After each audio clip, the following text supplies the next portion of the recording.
Magandang gabi, pambungad sa ating newscast ang isang abiso sa ating mga consumer. Tipid-tipid muna ngayong Enero dahil may dagdag presyo na nakaamba sa susunod na buwan. Apektado ang higit 60 mga produkto kabilang ang sardinas, meatloaf, gatas at iba pa. Bago ito, sa susunod na linggo naman ay aarangkada ang malakihang taas presyo sa produktong petrolyo. May balitang A to Z si Ace Cruz. Pailan-ilan lang kung mamili si Nanay Presi ng dilatang produkto na itinitinda sa kanyang sari-sari store. Tunog pera mo. Sa ngayon naman, bihira na may nagdedelata.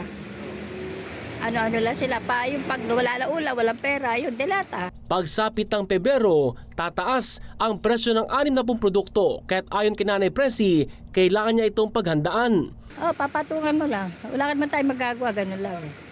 Bakit papasan yan? Magkano ang tubo ko? 2 pesos, 3 pesos. Mapinasa ko yun, para na lang ako nagbenta ng libre.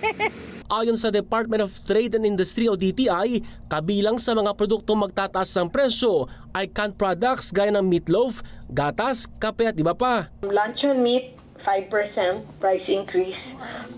Meatloaf, 4% price increase. Evap, less than 9%. Sardines, 5%. Actually, hindi siya. It's not that much. A lot are still actually no price increase. So, for us, this is already malaking bagay na to. Itinuturong dahilan ang tumataas din presyo ng raw materials. In as much as we want to really protect the consumers, we must also protect the manufacturers and the businesses. Kasi these people employ people. So, we don't want them to terminate or to cut people from their jobs. Kaya't payo ng DTI sa mga consumer, example, yung price it's too much for them.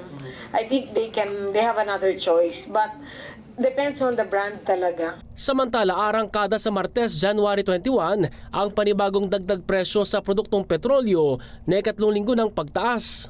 Sa tansya ng Department of Energy o DOE, ang pinakamataas ay sa diesel na dagdag 2 pesos and 30 centavos hanggang halos 3 pesos. Aabuti naman hanggang 2 pesos and 50 centavos sa kerosene, habang sa gasolina naglalaro sa 1 peso and 35 centavos hanggang 1 peso and 60 centavos na dagdag sa kada litro.